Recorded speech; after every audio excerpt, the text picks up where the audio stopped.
Hello and welcome to the program. I'm your host, Neil Howard, here on Health Professional Radio. Glad that you could join us once again. You know, every minute in this country, 2 people are hospitalized for heart failure, and millions of Americans live with the condition every day. Now, here now during American Heart Month to explain what heart failure is and what to do about it are Beth Davidson. Beth is a nurse practitioner specializing in heart failure management, and a heart failure patient, Michele. Welcome to the program, both Beth and Michele. How are you both? We're great. Thank you for having us during Heart Month. It's a very timely conversation. Beth, a bit of your background, if you would, for our listeners. Absolutely. So I'm a heart failure nurse practitioner in Nashville, Tennessee, and I've been taking care of heart failure patients for at least 20 years. So this is sort of my passion. I love taking care of these patients. Okay. Well, what exactly is heart failure? We hear a lot about it, and what are the symptoms? What are the most common symptoms? Who's at risk?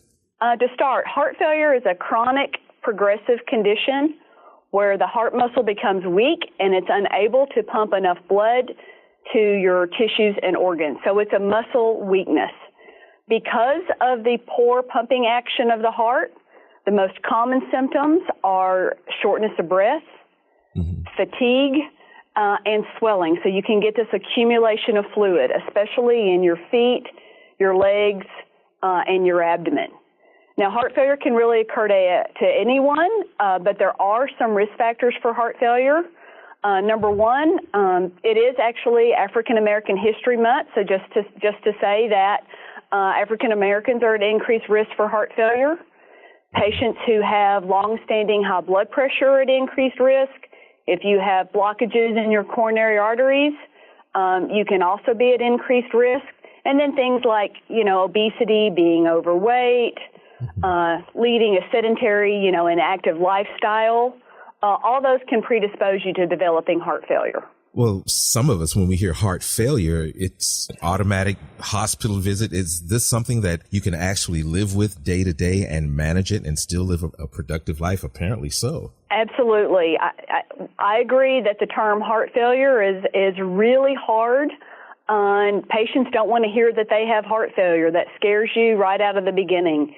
But the thing is, if you're an active participant and you make some dietary changes and some lifestyle modifications and take medications as prescribed, you can live a long, productive, active life, much like Michele is doing now. Absolutely. But when hospitalization is needed, that's a really bad sign. Your condition has worsened or you're out of your management phase. Is that what sends people to the hospital? That is exactly right. So when you have the weakened muscle, and I talked about that fluid accumulation, if you think about that and you get fluid accumulating in your lungs, you're going to be very short of breath, very winded, can't lie flat. That's very scary for patients. So we end up bringing them in the hospital to give them some medications to get rid of the fluid, and then they're discharged home and their symptoms feel much better. But Neil, just like you said, the thing to note is, gosh, my condition has changed, my condition has worsened. Now I've had to have a heart failure hospitalization, and that's a key moment to think about, gosh, am I doing everything that I can do? Am I on the right therapy? So it's definitely worth a conversation with your provider if you've had a heart failure hospitalization. Michele, did you go to the hospital immediately, or were there long-standing symptoms that you were confused about before you finally had to go? It was a confusion, or maybe even a denial on my part. I was dealing with shortness of breath and swelling in my feet and legs, and I thought it was allergies or asthma or anything like that. And so I had gone to my family doctor to discuss these things with her, and she referred me over to a cardiologist who ran some tests and discovered that I did indeed have heart failure. What was your initial reaction? I mean, hearing something, heart failure, cancer, anything like that, what was your initial reaction? And had you had any experience with heart failure before? Okay, you're touching on a very sensitive topic because my mother had passed away back in 2004 from the very same thing that I'm dealing with today. So when he told me I had heart failure, I thought it was the end for me as well. I'm sorry. But after he allowed me to get it all out, he said, okay, let's get down to business and get you feeling better. And that was 2.5 years ago, and I'm doing so much better now. What are you doing to manage lifestyle change, medications? How are you managing? My sodium is at an all-time low. I don't cook with sodium.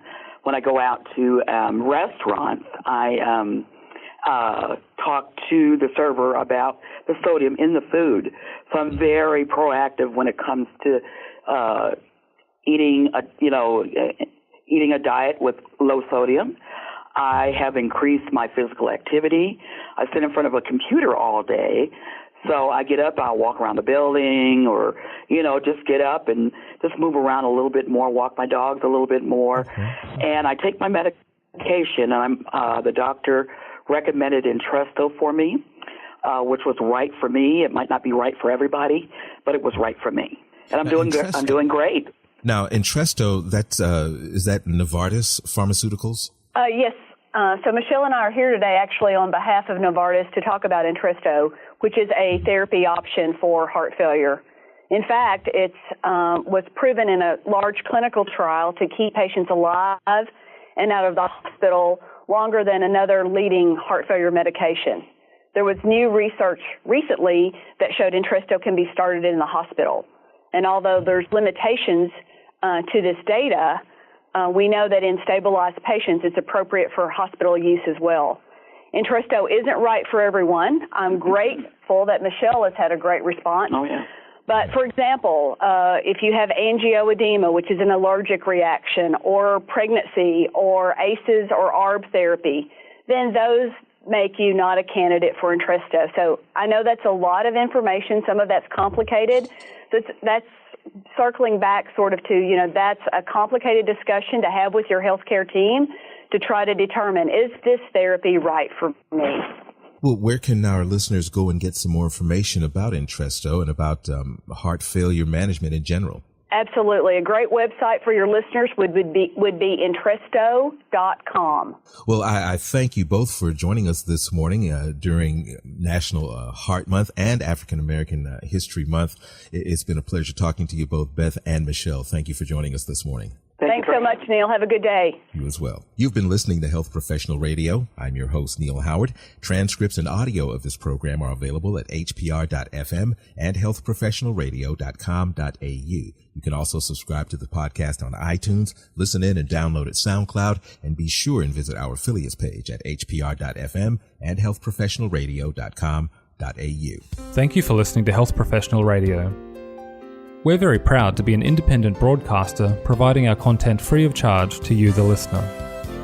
One of the ways that we're able to remain free and independent is by having people like you become patrons.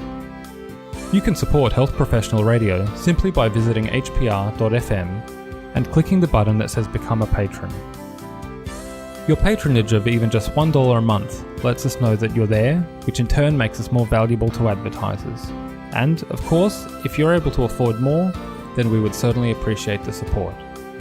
My name is Toby Longhurst from Health Professional Radio. Please visit hpr.fm, click the Become a Patron button, and support us if you can.